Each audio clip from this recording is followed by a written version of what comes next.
All right, and we are live. Welcome everyone to another edition of State of the Republic World Cup reviews. Today we're going to be talking about the Mexico versus Poland game. So we're really excited to be able to cover and talk about how Mexico did in their first World Cup game this year. So without further ado, let's go ahead and get started with State of the Republic podcast.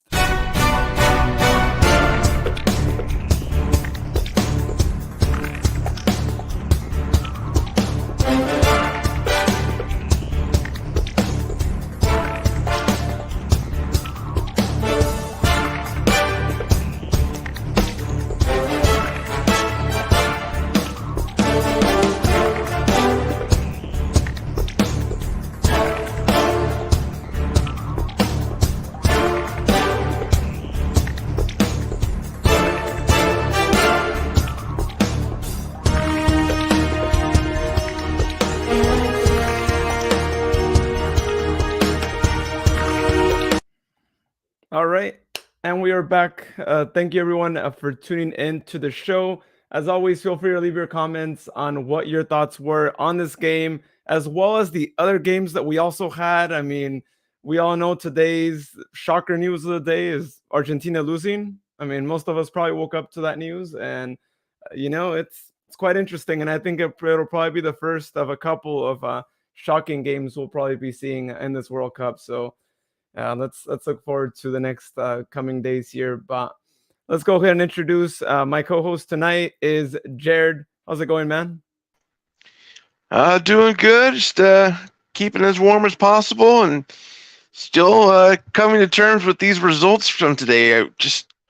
Wow. I mean, where could you come up with these kind of results? I mean, especially the Argentina the Saudi Arabia match. I was hearing it was 19-1 odds that for Saudi Arabia to win. So that's definitely a hefty amount for those that gamble. How are you doing? I'm doing good.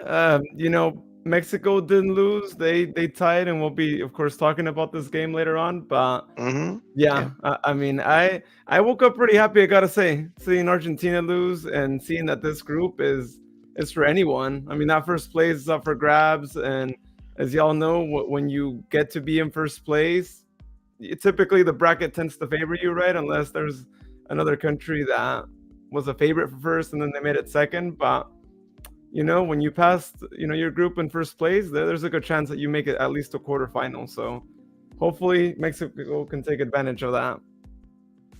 Well, lately, as far as the old round of 16, I've seen El Tri hasn't exactly had the greatest of luck, but who knows? Maybe that'll change this year. Hopefully, we always talk about that dreaded, not being able to get to the fifth game, especially because they've only done it in 1970 and 1986, which is when Mexico hosted the World Cup. So let's hope. I mean, we're always hoping every 4 years that they make it to the quarterfinals, and if not, then it'll probably happen in 4 years when it'll partially be in Mexico too. So yeah, should be interesting. Who knows? Mexico may have its own version of football's coming home. Oh, right? Looks like we have William in the comments. Hola, folks. How's it going, William? Hey, William. Give us your thoughts on the game, William. What were your overall thoughts on this game, and who was your man of the match too? Go ahead and include that there. But let's go ahead and take a look at World Cup groups here. So let me go ahead and share my screen so we could take a look at the other results again. I think it seems like I want to really talk about this one here, right? Just because, again, it's the shocker game. And I mean, I don't know about you, Jared. I know you said that you got to see, I think, the last minute, right? Or two, or like the last few minutes of this game? I'd say probably the last 20 seconds of the game, thanks to my old man alarm.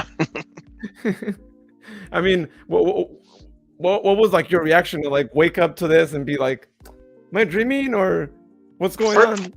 First of all, I had to get the glasses on because I did not think I was seeing it correctly. And once I saw ARG1, KSA2, huh? What? Did they get the Qatar script mixed up or something? Yeah, it seemed like it, right? Because I mean, if we look at this too, I got the chance to see the goals too, and man, in 5 minutes, they scored 2 goals. I don't think I would ever see Argentina give up 2 goals in 5 minutes against a team that they were like 100% favorites. A Messi-led Argentina squad, if I remember correctly. Yeah. So that makes it even worse. Yeah, I know Messi declared that, like, the locker room was a mess, right? I mean, everyone was like, I mean, he said the environment was like a dead environment in that locker room, which I'm not surprised. I mean, everyone was probably like, what just happened? Yeah. Wow, that is. I really can't. The only way I can think about this is maybe American River College beating I don't know, North Carolina. There we go. I mean, that's how big of an impact it is. Yeah, and one I don't know if they passed the group. They might still, of course, pass the group. It might even still be in first place, but it's not the same, right? I mean, when you have a team that is quote unquote the underdog team and they beat you, moving on in the finals and whatnot, everyone's gonna have this game in mind and be like, you know what? They're not as like powerful as people thought they were, because they clearly have some weaknesses, and you could beat them. So yeah, I was putting them on the easy path to advance to the next stage, if I remember correctly. But this was a wake up call. Yeah, I mean, I put them in first place too in my group prediction. I think you put them in second place and first Mexico. So at this rate, they're going to be grateful to even drag up into third. No, I mean, this does put up quite an interesting scenario, right? Because now they are basically forced to win the next 2 games. I mean, they could still advance with 4 points, right? A tie and a win, but that's like, that's a little risky to even think of 4 points. I feel like their way out of this group is 6 points. I don't think they pass it with 4 points, honestly, though. Let's see. Will says, when I woke up in the morning after the match ended, that match was a shocking surprise. The Saudis dominated very well over Messi and his crew. Game changer. Yeah. I mean, they played a good game. Like I said, I didn't get the chance to watch it, unfortunately, because it was at 2 a.m. But I mean, we look at the stats. Really, the only 2 opportunities that Saudi Arabia had were the 2 goals and one more shot that wasn't on target. But possession-wise, I mean, the stats were exactly what we thought they would be, except the final score, right? Well, I mean, look at it this way: Saudi Arabia, they're shooting with 66.7% accuracy as far as shots on goal. Yeah, that was quite an accurate team, and I mean, we know this is how the game goes, right? How many times did we say Sac Republic had all the opportunities, and then whoever we played against, they only had 1 or 2 shots, and boom, we lost the game, right? Yeah, exactly. Also, gotta mention that they did actually score more. Argentina had scored other goals, but because of VAR being integrated in this World Cup, those goals were gone, right? And because also the offside technology being in place, they caught those offsides very like minimal, right? Some of them were, but if you didn't have VAR, if you didn't have anything else, Argentina would have won this game unfairly, right? Because they would have had some offside goals too. So you gotta say technology is helping out the teams that, I mean, should be winning, right? And not letting those big teams get away with some offside calls. So, it works. Yeah, I mean, it definitely looks like some that Wimbledon technology that they're using. The fact that they're getting the players so precise as far as their bodily position, but also where they're at on the territory. So this is definitely more advanced than even 4 or 8 years ago, this review system. Oh, yeah. I mean, it's catching everything. Nothing goes unnoticed, and it's good, right? Because if there's a PK call, you got to call it. And, just players, they have to be a little more cautious too with any action that they have on the field, right? Whatever it might be, a punch, a really bad foul because there's a red card. It could be a PK. It could be an offside goal. But Hmm. yeah, and we're barely day 3, right? And the VAR is doing its job. So I can't imagine what the rest of the World Cup will be like, but it's good, right? Can you imagine the final if VAR comes into place and then you Oh take someone's title man, away because of that? Yeah. yeah, it's definitely gonna have its critics. I mean, it already does now, but with how the World Cup's going so far, we'll see. I mean, that's the devil is in the process. And they're getting the calls better and better. Yeah. So we'll see. We'll see what happens with Argentina here, but it's gonna make Saturday's game really interesting now because you have basically an injured team, right? I mean that, like Messi said, that locker room is not looking good right now, but they're gonna have all the pressure in the world to get the 3 points and put up a good display. So that was that. Another game, I didn't get the chance to see this one either. Denmark, Tunisia in Group D, 0-0. Not much went on. Yeah, I'm surprised Denmark didn't take the advance against Tunisia. I mean, from what I've seen, Tunisia is they're okay. I mean, they're up and coming, but Denmark is usually a good stronghold here and there. So just for them to finish scoreless, that's kind of a bit off. Yeah, but from what it seems like, I mean, both teams had plenty of shots, although Tunisia only had one on target out of the 13. But possession-wise, Denmark, had more of the possession there. But yeah, a 0-0 tie, not one that I thought. I mean, I thought Denmark would be getting the 3 points in this one, but with the tie, I think this tie is good for Australia. Even though they lost earlier, this Don't could be remind me. But we do actually have to take a look at that one too, because Yeah. one, and it was a shame, right? I mean, they were up winning 1-0. Everything looked great, and it looked like they had a fair chance, right? But then after the tie, it was a whole nother game, which is a shame. But yeah. And I think my people over in South Australia, Queensland, Brisbane, all the rest of the state, they had to get up early for this. Yeah. Just go back to sleep and have a bowl of NutriWheat squares. I know. Well, so the French totally ruled Australia.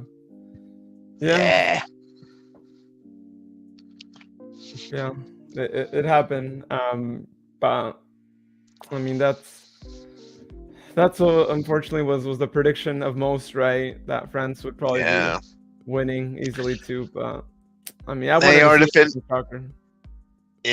defending champions, of course, as far as World Cup goes. So we had a chance in the first half, but nothing after that. Yeah, I mean, it's always tough too, right? When you play against these teams, it's like you might score, but then you got to keep going. You got to get another goal, because the moment they tie the game, it's almost like that game is going to go their way.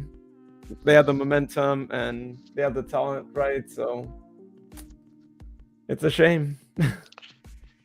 Yeah, it's just too bad they couldn't get Sam Kerr to be on this squad. I know, right? They probably would have had a better chance than what they did, because I mean, we look at the stats. I mean, the stats speak for themselves, right? 4 shots only for Australian, 23. It could have been more than 4-1. I mean, it could have been an England situation. Oh, yeah. I'm trying to keep it family-like. Which is a shame, though, right? Because I felt like, even though the numbers make it seem like really bad, it didn't seem that bad, right? I mean, Australia was like holding themselves like true. They got the goal scored on right there, but once they were up 1-0, and even when they were tied, they still had some opportunities, So I feel like it wasn't as disastrous as maybe the score might make it seem like. Yeah, true. I mean, like I said, it's no England versus Iran, but that's not much help.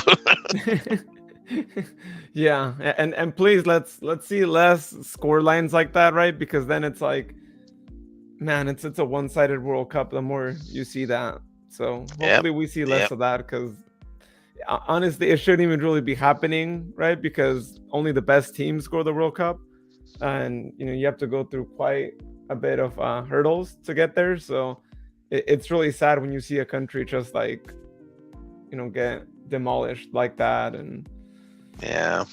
yeah, so hopefully that changes too. But I still give Australia hope.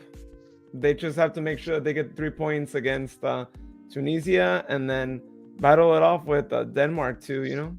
So which their next game I believe is against Tunisia too. So Yeah, I think so as well. So it's fair, right? But they need to win that game, because I think if they tie, it's game over either. So it's a must win for them there. All right. Well, let's go ahead and move to the game that we'll be talking about here. Mexico, Poland. I want to hear what your thoughts were. Man, Mexico was definitely putting their foot in it, the energy wise. I mean, they were just crushing against Poland. But then again, Poland, the country that helped bring Dom Jakubek to our lives, they stood their ground as well, and especially Robert Lewandowski. I mean, he was getting it in as best as he can, but to no avail. No goal was scored. Not for lack of effort, though. I mean, especially with the saves that Memo Ochoa put in, especially that major save towards the second half. That probably saved the game for Mexico. Yeah, the PK for sure. I feel like I'm gonna be repeating myself from what I said yesterday too.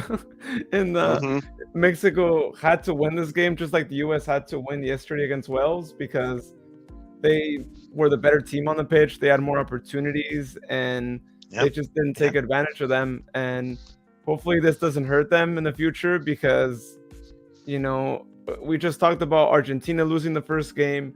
Now they're going to be just making sure they get those 3 points on Saturday. So who knows what kind of team you're going to be facing against now. So I hope we don't regret this later. But at the same time, I gotta say that even though it was a 0-0 tie, because of the PK stop, it kind of felt like a win, right? Because I know everyone watching right now, especially if you were like hardcore Mexico fan, just like I am, you were probably close to getting a heart attack when you saw that PK getting called, when the referee checked VAR. I kind of already felt like he's gonna give the PK. There's no way around that too. And it's one of those PK situations where, as much as I want to say it wasn't a PK, it actually was. And it's one of those things where the moment you like pull someone's jersey, they're gonna call it. It doesn't matter how light you pull it or what, which it wasn't as light. I mean, we could see there on the screenshot right there. They're actually kind of showing. Oh yeah. Never mind. That's a different pull. But that's another pull there too. Oh, I'm getting an echo. Oh, it's weird. I'm getting an echo. All right. Oh, it's still. Are you hearing that, Jared? I'm getting like an echo. It might just be on my end. But yeah, I mean, it was a similar pull jersey right there too. Oh, I'm still getting an echo. Are you hearing? I'm not hearing an echo from you. Oh, okay. It might just be on my side then. But yeah. That's. Oh yeah. We'll say echoes ahead.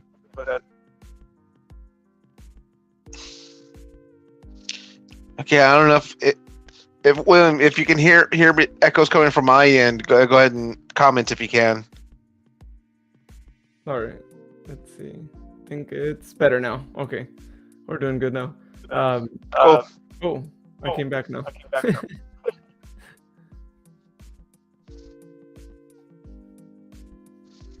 Strange. Oh, he said all good. Oh, all right. Now I'm hearing it too. Are you hearing it, Will? If not, then I'll just keep hearing myself. Yeah, we'll just move forward as we can. Yeah. Oh, changed my mind. Ay. Maybe try reconnecting your headphones or your earphones. I'll try it on mine. All right. All right. Let's see. Did that change? Okay. I don't hear myself again. Meg said, "What's happening, Jared?" um. Okay. Oh yeah. You muted out. Oh, that works too. No, I can't hear you too. I know you're saying something. Okay, there we go. Okay. All right, now I unplugged my headset and plugged it back in. See if that might help out. All right, let's see if that changed. Did that change? Yeah. Okay, cool. I don't hear myself now, so we are back. All right, cool. Good. So Will said, "I wonder if some Sagropolic FC players like Roto or Carlos has reacted to that match." They probably did. Like I'm saying, every single Mexico fan out there, you cannot tell me that you were not really anxious once you saw that like referee call that PK. I know we all were, and I gotta be honest, I thought that they were gonna score on us because here he was, Robert Lewandowski. We know what kind of player he is. We know that he's a little similar to Bale, right? I mean, they have pretty strong PK shots, and they were even putting on the screen there that he had scored, I want to say maybe like 6 or 7 shots, only missed like 1 in like previous months or a year or whatnot. And so when you see those numbers, you're like, shoot, it looks like he's likely going to be scoring because this is a guy that will probably have strong shots. But yeah, it was such a huge sigh of relief when when we saw Ochoa actually block that. And I got to say, oh yeah. I'm one of those that actually like questioned his call up. I was like, if you're gonna call this guy, bench him. You know, there's other better goalkeepers. There's younger goalkeepers that you might want to give that World Cup experience to, and that are having a much better time with their clubs. But clearly, and then he steps up. Yeah. And he hadn't actually, like, keep this in mind, Mexico had not actually stopped the PK shot. And they're not counting like just like final PKs or like a PK round. We're just calling like just match PKs since 1930 when they stopped a penalty kick against Argentina. That's how long we hadn't stopped the PK in a normal game. So between 1930 and before this morning, El Tri had never blocked a penalty kick. Had never blocked that, and they're not counting the PK shootouts, right? They're just counting like getting a PK. Oh, just regular time or extra time PKs. Yeah. Okay. I was gonna say that sounds improbable, for it to be that long, but wow. Yeah, I mean, in the history of World Cups, penalty kicks have been like the worst enemy for Mexico, hands down. That has been the worst thing. You could even take the rivals away. It's penalty kicks that, we've been known to not be so good at either blocking a penalty kick or scoring a penalty kick, like in the final penalty kick shootouts. So it's. Oh boy! Well, this will definitely raise the spirits. Yeah, and not just that, right? But it gives any goalkeeper confidence, right? I mean, we know Danny V when he blocked the PK shootout. Mm-hmm. Yep. You have that, right? I mean, that kind of stays with you, and we know. I mentioned it already with VAR. You're probably going to get other PKs called against you if the players aren't careful. Just like Moreno wasn't careful, and he decided just to grab the jersey and not remember that there's VAR. They are probably going to see you, right? There's a ton of cameras around, right? So. It's good to have a goalkeeper that has already blocked one because he's going to have that confidence up there. But please do not give another PK because our luck can only last so long, right? And there's nothing worse than losing a game because of a PK call. Yeah, right? yeah, exactly. Like US knows yesterday, right? Because of a PK call. So I'm just saying, I wish the U.S. would have had Ochoa yesterday, so he would have blocked Bell's shot. But I don't think he would have blocked it, though. I think that shot was unblockable. I mean, it was that strong. Yeah, because it did come back with some power. I mean, he tried his best to do a Stretch Armstrong number and just stretch it with some kind of elasticity to get his hands further out. But that was the max they were going. So, yeah, that was that powerful of a shot. Yeah, and Sharon says, yeah, curse of the PKs, yeah. Curse of the PKs, yeah, and we're gonna keep on seeing more of them because with VAR in place, you're gonna have more PK calls. That's just how it is, and that's how it's gonna continue to be. And like I said, it's probably gonna change a lot of brackets even before you get into the final stages too. I'm confident it will because games can change. Had he scored in this game, that changes the brackets. That changes a lot of things too, right? So. But I can't complain. I mean, it was a PK and VAR did justice there. And as much as when it goes against us, we don't like it. When it goes in favor for us, we do like it. We just it's fair, right? I mean, yeah, that's how it goes. Unless they're checking to play against Qatar, of course, then you can question those weird calls there, but. They still didn't win, so it didn't affect the result at least. True. So let's look at the stats here.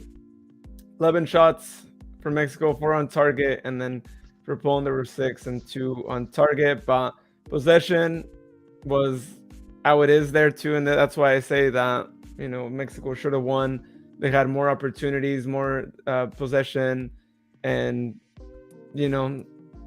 unfortunately, it didn't happen, but it could have been a loss, right? And yeah, and it looks like even fouls was almost down the middle, and yellow cards. There really weren't a whole bunch of them, just the 2 for Mexico and 1 for Poland. So it sounded like a pretty down the line match there, which is pretty good to actually see that because I don't know if Jared or anyone else watching here, but. If you get 2 yellow cards, you actually get suspended a game. So they're not joking around in the World Cup. Like you get 2 cards, you get a game suspension, and they get counted up until the round of 16.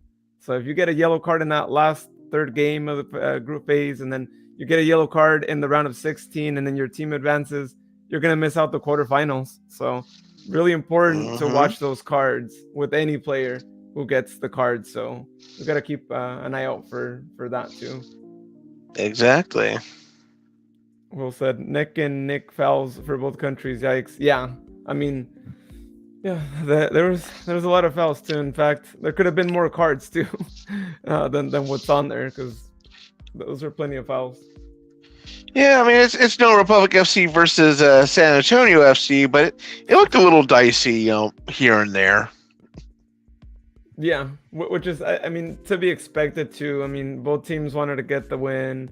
It's your first game in the World Cup. You have a lot of players that are playing their first ever World Cup as well. So, it's a pretty intense match, especially because they already knew what the score was in Argentina, and both teams knew how much more valuable now it was to get the 3 points because it kind of pushed you to maybe getting first place, right? Because you had a better opportunity there. But yeah, so luckily there's only those cards though, because like I said, 2 yellow cards and you missed the next game. So yep, exactly. And let's remember we're still in the group stages, so there's only so much so much length in the leash that you have. Yeah. But with that being said, it sometimes could favor you too. So let's remember yesterday, Gareth Bale got a yellow card, which should not have been a yellow card. I mean, I think it was for protesting a foul that wasn't even a foul. But if he gets a yellow card against Iran, which might seem like unlikely, right? But if he does, he's going to miss that game against England. So it could very well favor the U.S. there. So I'm just saying, let's all hope Bale gets a yellow card. Yeah. Let's see where that goes. Yeah. And Sharon says tomorrow Spain, 4 matches. Yeah. Tomorrow we see Spain and we see how they do, and also Germany as well, and all the others here too. But yeah, so that's how the game went, and hopefully again we're not here, regretting that they didn't win. But I mean, I'll take the point because we could have lost, so it didn't Yeah, feel as bad. it's better than what Qatar is getting. Yeah, for sure. Yeah. Will said Sharon's right. I'm sure Damia Viader will support that team. Yeah, hey, of course. Yeah, gonna be there too. And I don't know if they're in the SAC area, but if they are, it'd be kind of cool if they're going to a watch party there. That would be really awesome too. But yeah, I mean, looking at the lineup, it was kind of what we were expecting to. But Mexico's biggest problem is our center forward, because they unfortunately don't have players that have been scoring a lot as of late. And that's the only issue, is that we're pretty solid on other sides, but when it comes up front, it's that like center that we don't have a strong one. And there's Jimenez who plays for Wolves, but the guy's not good. He shouldn't have been called, but unfortunately the coach was he was pretty persistent on him being called, even though he was injured. He was coming back from an injury, and he played like 20 minutes today, and it was terrible. Exactly what I thought we'd be seeing, and I hope that doesn't screw us up. But I'm already gonna say that if he keeps playing him, I don't see us even having an opportunity at goal. But yeah, it sucks. Yeah, it could be worse. Could be worse. They could have put Chicharito on the active line and actually lost. Yeah, who knows how that would have gone, huh? Sharon said Poland seemed better than I remember. You know what? I gotta say, I thought they would actually be better than how they played. I thought this game was gonna be a little bit more balanced, and both teams would have about equal amount of shots, but they surprised me. And Lewandowski, I mean, our defense did a pretty good job at stopping him most of the time, except of course the PK time. But Lewandowski was kind of lost throughout the game. I mean, I didn't really see that much of him, and we all thought, this is the dangerous guy. This is the guy that we have to like keep a close eye on. So apparently it worked. I mean, the players were able to make sure that he didn't get an opportunity. Yeah, it seemed like he was more of a presence in the second half. I mean, especially with the the PK that ended up getting saved by Ochoa. But I think Lewandowski is just kind of getting into his groove. I'm sure he's going to be even more of a problem for his next match. Oh yeah, but we'll see. I mean, now after Saudi Arabia got the win, I don't even know what to expect anymore. I mean, I just don't know now anymore. I think anything can happen in this group now, and with the motivation that they have with that, yeah, let's not be surprised if they beat Poland too, and then all of a sudden they're like in first place, like already going into the third game. Well, before there was March Madness, there was the World Cup. Just as stressful, but only happens every 4 years. Yeah, which makes it a little bit more stressful, actually, right? Because it's like every 4 years and you get knocked out. And, this is why, for anyone who maybe doesn't follow the World Cup as closely, or maybe you're just now getting into it, this is why you see people crying in the stands when their team gets eliminated, whether it's in the group phase, but more so, when you're looking at the final knockout stages, because you have to wait 4 years, and first of all, you don't even know if you're going to see them in 4 years, right? They might not qualify, right? Just like when the US didn't qualify. So it's like you don't really know what'll happen. Now, luckily for us, next World Cup, US, Mexico, and Canada won't actually have to go through qualifiers because they are the host countries. So there is that bonus for us. But for everyone else, right, it's like you don't know if you're going to make it, right? And for a lot of countries, it's not as easy to make it, and some had to go through a couple of hoops, right? Like Australia had to beat Peru in a penalty kick shootout, so they don't even know if they'll make it in the next one too. So it's tough. Precisely. So I think we might be unanimous on this one, but Who's your man of the match, Jared? Gotta go Ochoa. Yeah, well, we are unanimous on this one too. Yeah, definitely Ochoa, and he saved us quite a bit too. And I think had that play not happened, I probably would have struggled a little bit to figure out exactly who would be the man of the match, just because we didn't have a goal, and a couple of players actually were playing pretty good too, so it would have been a struggle. But yeah, Ochoa came through, and he made sure that no one was talking about Lewandowski maybe in the man of the match just because he scores a PK, which I was kind of hoping Chucky was going to be more of a problem for Poland, but apparently they had his number. Yeah, I mean he pulled some crosses, but yeah. I mean they made sure that they took care of him too, just like we made sure that we were marking Lewandowski closely.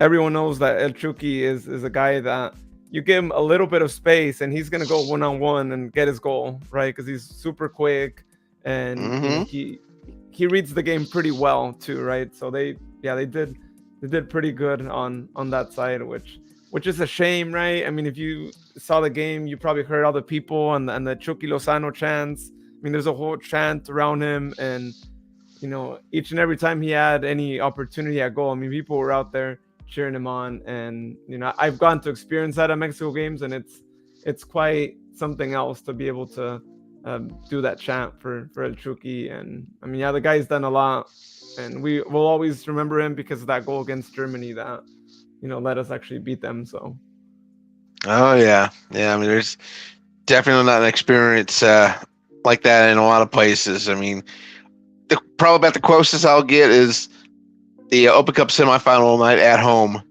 but for something truly on a large scale, I'm sure down in Mexico has got to be the place to go to in North America. Yeah, for sure. William said man of the match or try, no questions about it. Yeah. Now I'm hoping in the next match we're not talking about Ochoa being man of the match again, because that means we probably got a tie. Hopefully it's one of our forwards. Hopefully it's at Chucky who's the man of the match, because that'll probably mean that we at least won by one. Yeah. Is it also, I'm sure, former Republic and Oakland player Derek Formella will support his home country Poland for now despite the tie. Yeah, I mean, I'm sure he was probably watching the game. I don't know if he's back in Poland now, but if he's in Oakland, I'm sure he was probably watching it with other players who might be from Mexico or some other Mexican American players, and maybe they had some bets going on and all that. I'm sure, yeah, all that was probably going on there. But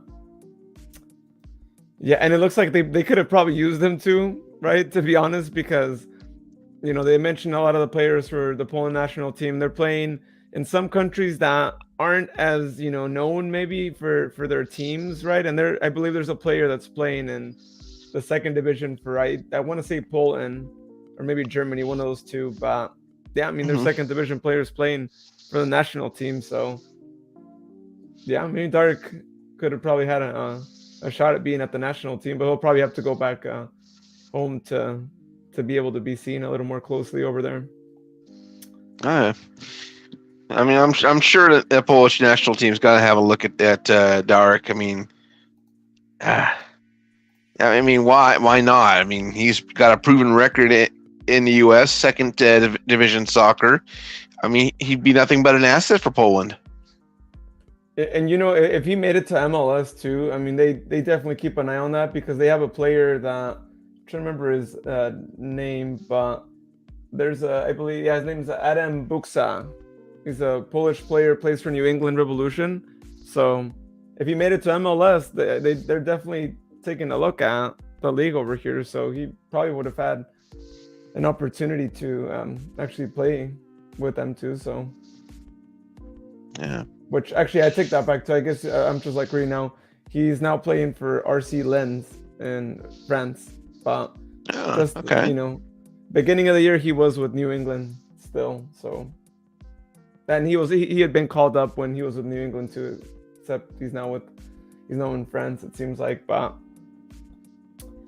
yeah. So that was that. So let's take a look at the scenario for Group C. So we take Hmm. a look at the group here. Let's look at the stats. Here we go. So, I mean, how many of us actually thought that we'd be looking at this group right now at this time in this order? I mean, I thought Yeah, it would be the other way around, right? You flip this group around this table. So, yeah, uh, exactly. It's just like the spinning chalkboards or whatever. But no, I would have not have imagined Saudi Arabia even being in first. I would have figured maybe third at best. But to see that the fact that they just took out Argentina like it was nothing, that's scary. yeah, it's definitely something that surprised everyone, right? But in this group, Mexico and Poland, I mean, it changes your whole view of this group because everyone thought we're going to end up actually, deciding this group with goal differential on who scores more goals against Saudi Arabia, right? Everyone thought, it's going to be the same situation as England versus Iran. That's going to be the thing. And to see this happen, I don't even know what predictions you could even say at this point now, because anything that you could say might not even happen anymore in this World Cup. But yeah. All right, so we've got our look at Group C. How about who's playing tomorrow? Yeah, so let's take a look at who's playing in tomorrow's matches here. So tomorrow, let's actually expand this here. We are going to be seeing Morocco, Croatia, for anyone who's courageous and wants to wake up at 2 in the morning. We also got Germany, Japan, 5 a.m. It's a little bit more doable too there. And then, of course, two games that are definitely 100% doable for anyone. Spain, Costa Rica at 8 in the morning. And then we're closing out the day with Canada playing against Belgium. So two of our teams in North America and the Central America are going to be playing tomorrow back to back. So interesting day tomorrow for our countries here in the area. Yeah, definitely. If you're going to be up watching the Belgium Canada match, definitely get some palm frites or some poutine. Yeah. You have different options there. Let's see. William says, with the next match is Saturday, both Mexico and Argentina. Could be exciting to watch Messi make a comeback match. I don't know, Will. I don't want him to make a comeback match, though. I want them to lose, and I want them to be officially eliminated, because that means that Mexico got the 3 points. So I'm just saying, I'm sorry to everyone who supports Argentina, but Mexico needs to win this one so we could still, have a good chance. And not just that, right? But if you win it, and then in the event that, maybe Saudi Arabia pulls another win, then we could be looking at us just battling against Poland for goal differential, and then Saudi Arabia would already be qualified at that point, and so maybe they might be a little bit more relaxed, and might mean that we get, at least a point, because that's all they would really need if they get the win against Argentina. So yeah, I'm sorry, everyone. I want Argentina to be eliminated, and this is the way. But he's not biased at all. Don't get it wrong. He's totally not biased. And I gotta say, I mean, I am not a fan of Argentina. They've eliminated Mexico in the round of 16, in the 2010 World Cup, and the 2006 one too. I mean, that was like back-to-back World Cups. And I'm just saying, I mean, you get this rivalry going on that most of us Mexico fans, we are not a fan of them, because they kicked us out in those rounds. So if we beat them, I'm gonna just say, if we beat them and we don't qualify still out of this group, I'm gonna go actually pretty happy out of this World Cup and say, you know what, for me, this was a win. We beat them, and that's all good for me. So I'm gonna say that it's gonna feel almost like a World Cup win, like a actual, like, winning the final for Mexico, because it'll be like, we finally get our chance to beat them, because they've always beaten us too. Hopefully Mexico could be the underdog favorite. I hope so too. I mean, they have a lot to improve on, and it's not going to be easy against Argentina, because they are going to be, I mean, they're hurt. They're going to be hurting, right? They're going to be trying to get those 3 points, and it's probably going to be a stronger Argentina than if they had actually beaten Saudi Arabia. So that's the only drawback to them losing, right? Is like, we're going to get a strong team against us. But on the flip side, guess what? I mean, Poland is the one who ends up having to play against them in the last game. So I think it's tougher for them. So I'm kind of glad that we get to play against them in the second game instead of the third game, because even so, in that third game, they're going to be still going all out to get those 3 points, right? Because like I said, they need the 6 points. I don't think they'll qualify with 4 points. So there's that. There's different factors there. But yeah, so that is our thing there. But Jared, since we were talking about the Mexico-Argentina game, let's go give our predictions too. And Will, if you're still on there, and anyone else, if you want to give your predictions in the comments, feel free to leave them in the comments right there. But yeah, what do you have?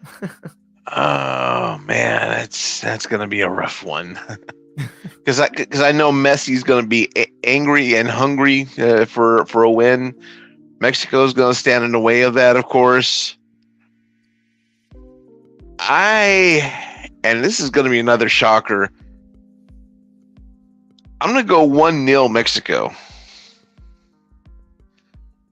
I mean, Messi has a couple good opportunities, maybe one that gets overturned, but I don't see Argentina making up for it. Well, that would be great. I actually really want that that scoreline too. I like that positivity. I hope that's what ends up happening. But on my end, I see the game being 1-1. I think it's gonna be a tie. I want to see a win, but I think it's gonna be a tie and borderline loss almost. I want to say, but I think the team can pull together and get a tie. I know they lost, right? So they should be taking a look at that and be like, how did Saudi Arabia play against them? And clearly see, hey, there's opportunities there, and they're going to be playing a lot different than Poland did, because they're going to be pressured to get the 3 points. So they're probably going to have more spaces out back, right? Meaning that hopefully more of our players take advantage of that.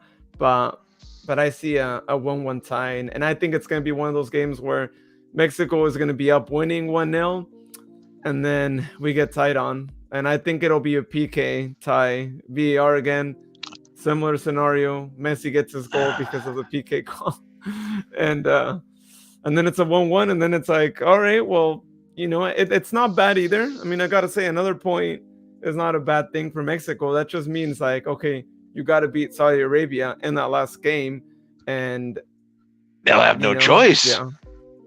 Yeah, no choice but to do that, especially if Poland wins their game, goes up 4 points. I mean, but it could play to their favor too, right? Because if they get the tie, Argentina's gonna have 1 point, and say if Poland wins, they're gonna be up 4 points, 3 points Saudi Arabia, 2 points for Mexico, 1 point for Argentina. Argentina's gonna be going all out on Poland, and then hoping that Mexico beats Saudi Arabia to kind of do them a solid, right? And allow them to pass in second place. But that's going to get Poland less opportunities to actually be able to win, because they're going to be pressured to get those 3 points and definitely not get another tie. So that's why I said I'd rather play against them next than play against them in the third round. So get that aggression out early. Yeah. So Will said my prediction's 2-1 Mexico or Argentina. Now who is it? Who gets the 2-1, Mexico or Argentina?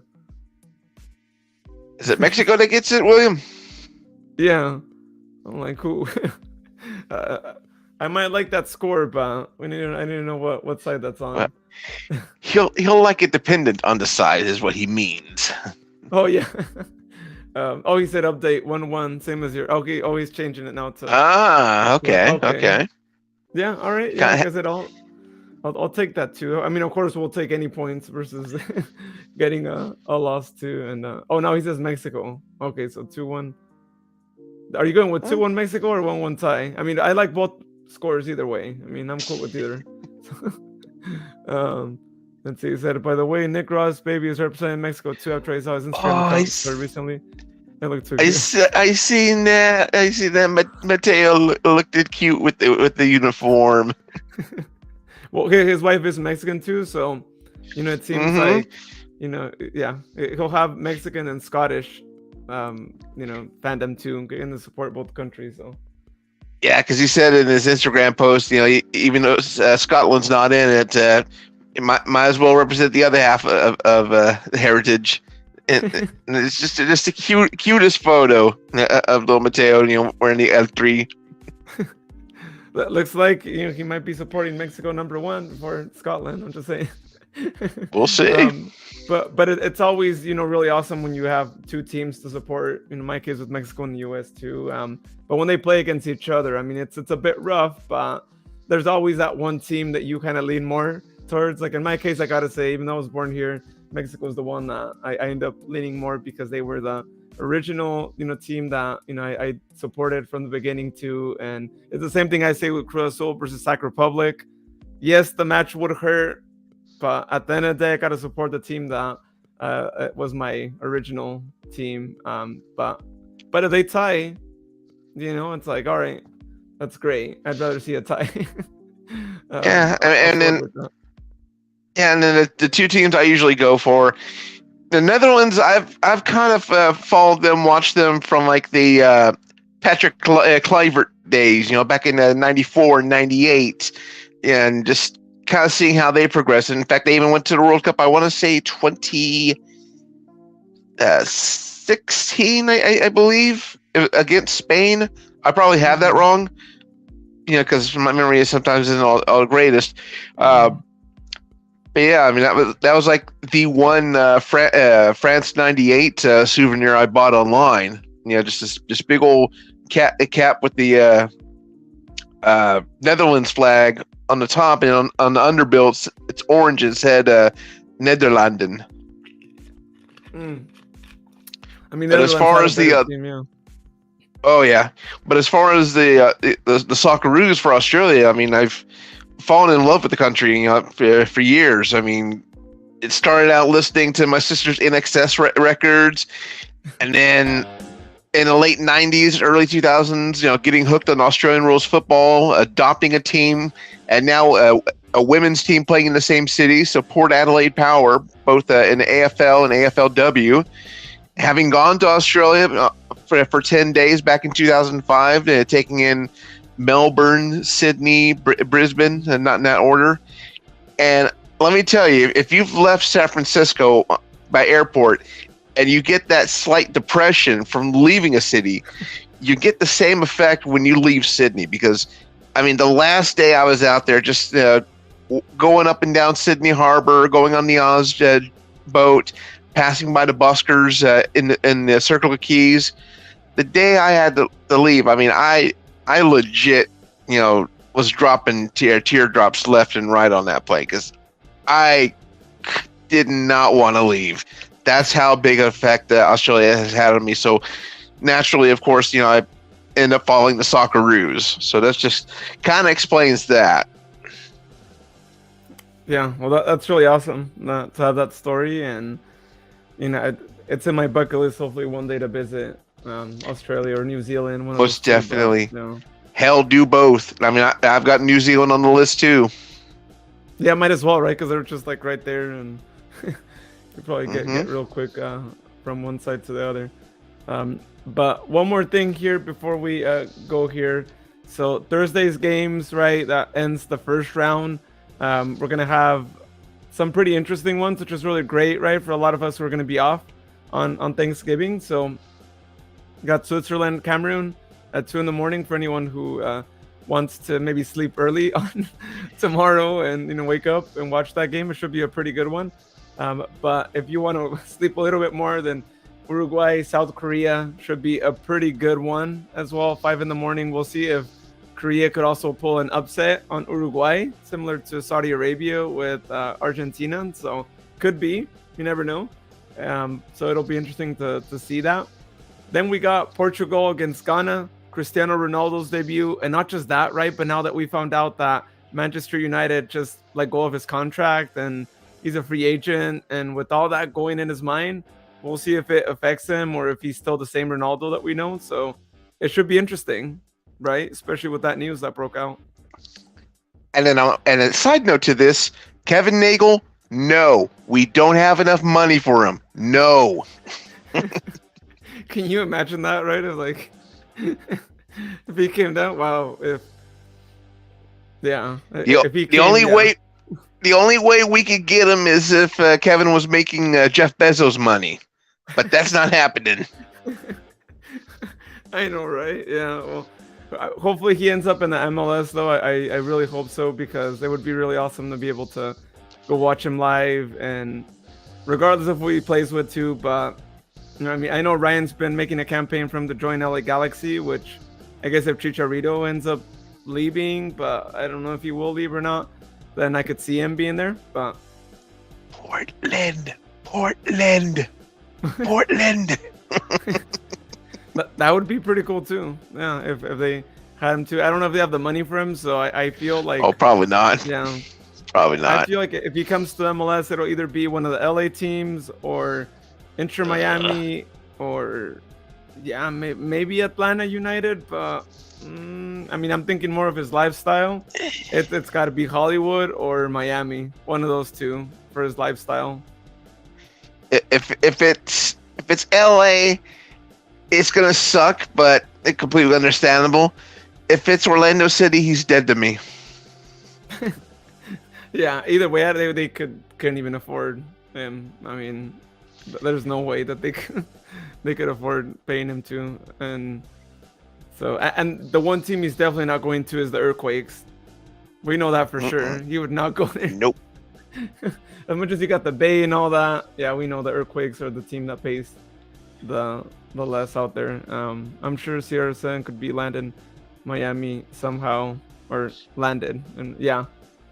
But they're also Probably, I saying mean, that like Messi might make it there too. So they probably still have some connections with David Beckham somehow. I'm sure they'll probably make it happen.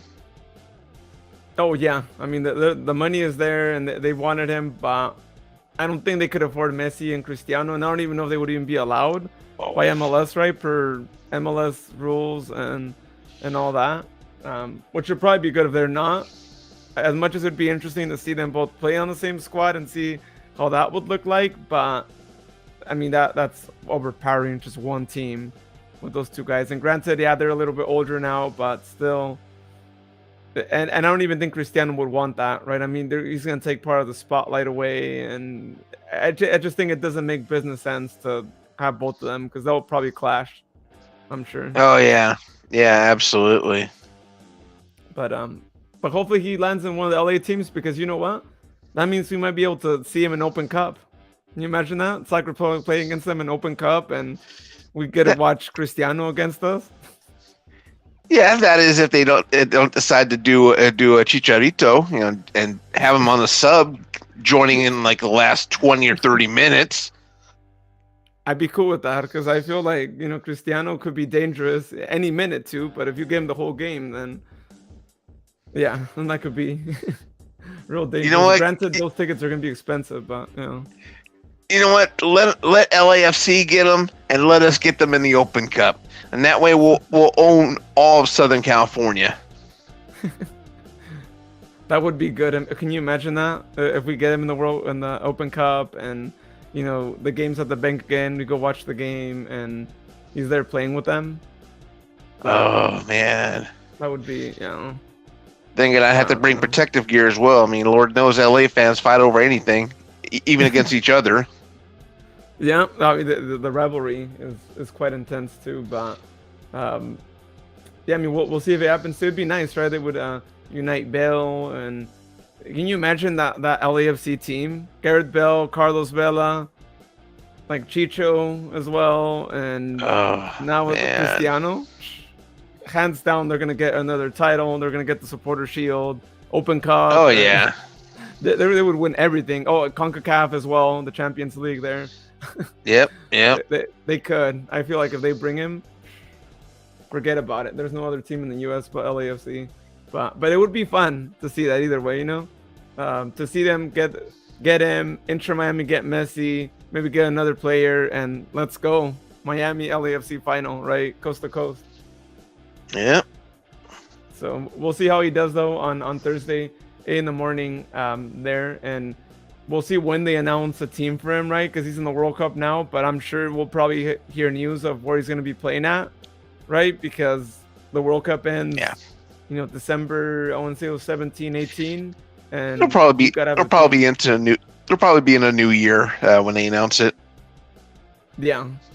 And then last game there of the first round, Brazil, Serbia, 11 in the morning there, as y'all are getting Brazil's ready for got your it.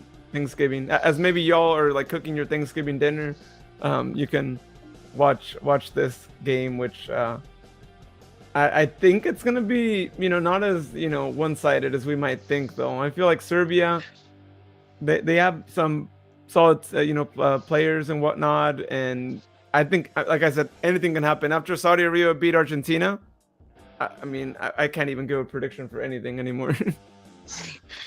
Yeah. I mean, that's true. I mean, I haven't heard so many brackets crash since late March, early April. Oh, I know, right? Yeah, since then, William says it will be unanimous for Brazil, in my opinion. Yeah, it could be, but I'm rooting for Serbia. I'm sorry for everyone who supports Brazil. Again, I'm rooting for the underdogs. So let's go Serbia, Ghana, South Korea, and Switzerland, Cameroon. They're a little bit more even, so I guess either of them is fine. But yeah. I am going to go Cameroon as maybe a 0-0 draw between Uruguay and South Korea.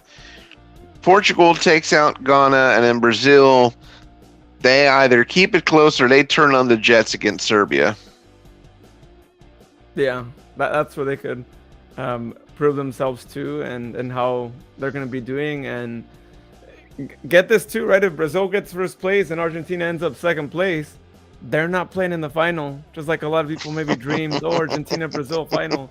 No, if they have inverse results, if I'm not mistaken, I'll have to go back and check, but if I remember correctly, if they have inverse positions in their respective groups, or one is first, one is second, they are not playing in the final. And I'm sorry to say that to everyone who maybe dreamed of that final, but not happening too. Same case for Portugal too. A lot of people have been thinking, Portugal, Messi against Ronaldo final. Well, again, that could be screwed as well, right? If the group, doesn't align itself that way. So a lot changes once you have, different first and second place, and not the teams that you thought would all be in first place. So exactly. That's how the bracket goes. Cool. Well, that being said, again, Mexico, Argentina happening this Saturday at 11 in the morning. Check it out wherever you've been watching the game, whether it's on Fox, on Telemundo, on Peacock, on streaming, or also on, I believe, what was it yesterday? Tubi, right? Yes, Tubi. In fact, if you follow Tubi Sports on Twitter, it'll give you the link of any matches that you may have missed if you want to rewatch them in their entirety, all for free. Oh, nice. Hey, that's really convenient. So you don't even have to, go searching through them on the app. One click and you're there then. Yep, and they also have an app version for the Xbox as well, because I use that every so often, just like with Pluto TV. Oh, nice. It's cool. And then Will says I'll be at Zocalo this Saturday to check it out at the watch party there. Oh, nice. All right. Well, I'm sure there'll be plenty of them too. So if y'all want to check out Zocalo, or I think William was telling us that Chando's Cantina. I'm assuming if they did today, then definitely on Saturday. I mean, there's probably going to be a ton of options. So go view a game too. I mean, it's always fun when you're able to view the games with other fans as well. So yeah, I'm kind of kicking around the idea of maybe going to one of the viewing parties here in Phoenix. Apparently, one of them that's hosted by Rising FC will also have Aiden Quinn for a little bit, and I guess he's also going to be doing a recap show with PHNX Sports. So I don't know. I'll see. I'll kick it around. Oh, nice. Yeah. Definitely let us know how that goes if you go, and I mean, hopefully everyone there is celebrating, because I'm sure there's more Mexico fans there going there. So yeah, hopefully, hopefully we're at 8. I want them to score a goal at least, though. Even if we don't, like, come on, you need to score a goal. We want to celebrate that too. The U.S. gave us a goal yesterday. we want to have that goal moment because there's nothing like a World Cup goal. I mean, there's just no other goal that can compare to it. Yeah. Cool. Well, thanks, Jared, for being on the show tonight. Thank you to everyone for tuning in to the show, whether you're tuning in live or you're tuning in after the fact. Also, we appreciate everyone listening to the podcast. If you haven't yet, go check it out. Go hear what some of our World Cup predictions were and how they're doing now, because some of us might not be getting any points on some of the groups, especially after the results earlier today too. So go ahead and check that out. We might be doing more live shows after the next USA and Mexico games. Just be on the lookout as to when the dates will be for those. But we might be doing one Friday night for the US game, but then the Mexico one TBD on whether it will be Saturday night or whether we maybe wait till Monday to talk about that one. So well said. I'll be back this Friday for a recap. Awesome. And of course, also, just because the World Cup is happening does not mean the USL Championship season is dead. There's a lot of news that I'll be covering as far as 2023's conference alignment, as what teams are staying, which teams are going. There's a lot of news going on as far as some of the teams that we've expected and aren't expecting. So we'll definitely be talking about that on a future State of the Republic podcast. But for right now, it's definitely World Cup time, so we'll keep you abreast of everything we can on that.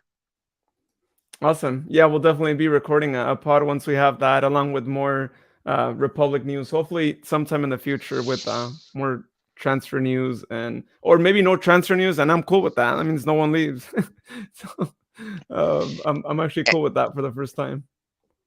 And just a really quick off-topic subject. I just got a notification that the Kings have beat the Grizzlies by a score of 113-109. So for the 7th straight time, we got the beam lit up. We're going to light it up. Whoa, wow, H. At this point, get some solar panels on that beam because it's going to be on for quite a while. And yeah, that's really awesome to see him do good too. And, I mean, Sacramento sports have been doing pretty good, right? Sac Republic making the run in the Open Cup final, and now the Kings doing really good. Yeah, I think 2022 is a pretty good year, and hopefully 23 is even better. Let's also not forget the Sacramento State Hornets. They are Big West champions, number 2 seed in the FCS playoffs. So we've got that going for us as well because they just beat UC Davis this past weekend for the Causeway Classic.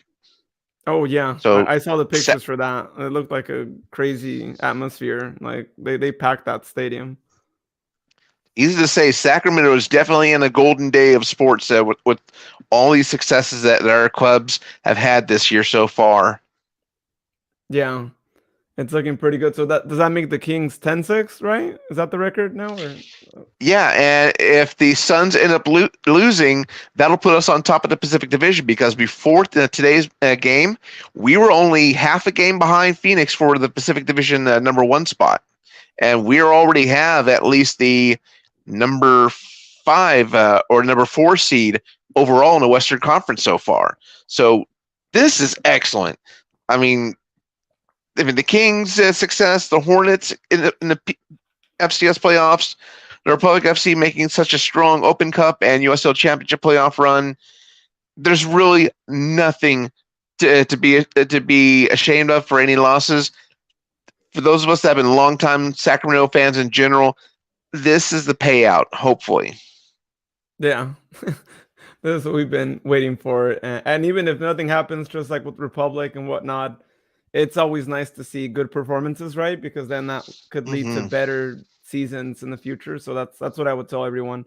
If there's a good season, even if it doesn't mean a championship title for any of the teams, hey, that just means that there's there's an upward trend, right, when it comes to the teams, and things are looking pretty good, right? As long as they don't dismantle any of the sports teams and you keep a lot of the same players. Otherwise, it could be different, but keep that consistency, I would say. Yeah, and just like William said a moment ago, light the beam. Yeah, cue the purple beam. Cue the purple beam. Yep. Awesome. Cool. Well, Jared, Sharon's not here. So otherwise, you know what she would say, right?